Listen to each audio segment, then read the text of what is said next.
Assalamualaikum warahmatullahi wabarakatuh.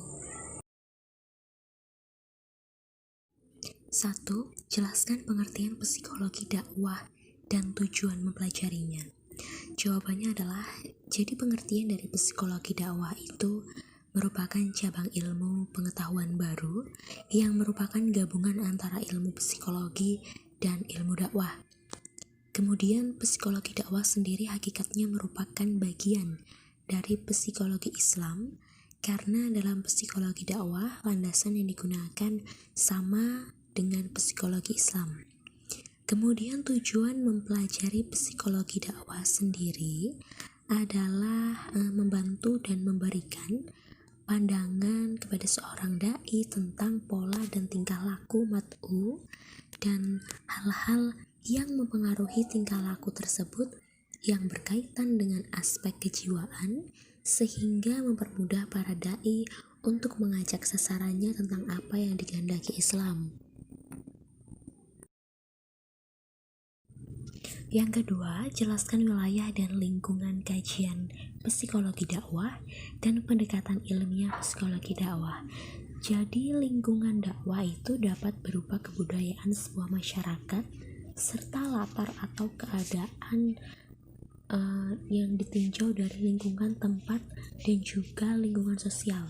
Kemudian hal ini menentukan interaksi dakwah yang efektif yang bisa diterima di lingkungan tujuan.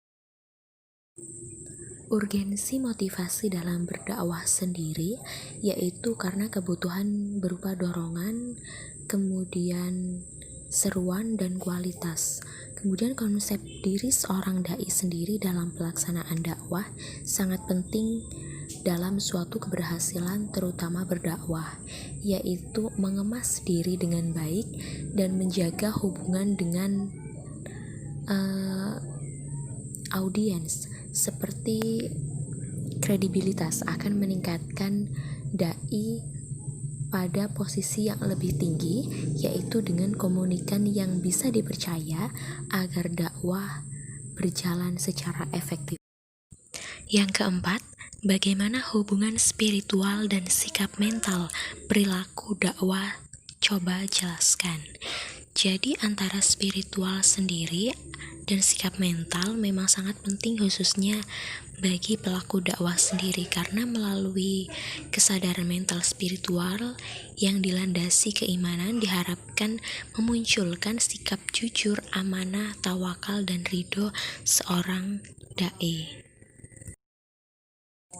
Dai harus memiliki kepandaian, kemudian kesiapan dalam memberikan materi berdakwah. Kemudian dai sendiri juga harus mampu membaca. Maksudnya membaca adalah membaca kebutuhan mat'u, apa yang dibutuhkan dari sasaran dakwah kita, agar apa yang disampaikan oleh kita itu dapat diterima oleh sasaran kita dan dapat mengikuti ajaran Islam dengan baik.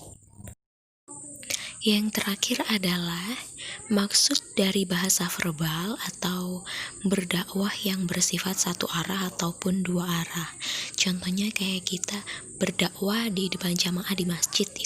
Nah, itu kan dakwah dua arah. Kemudian maksud bahasa nonverbal di sini adalah berdakwah menggunakan seperti simbol ataupun gambar. Contohnya kayak kita berdakwah menggunakan iklan gitu. Kemudian hubungan antara bahasa verbal dan nonverbal sendiri, yang pertama adalah repetisi, yaitu mengulang kembali gagasan yang sudah disajikan. Yang terakhir adalah aksentuasi, yaitu bahasa nonverbal yang menegaskan kepada pesan verbal.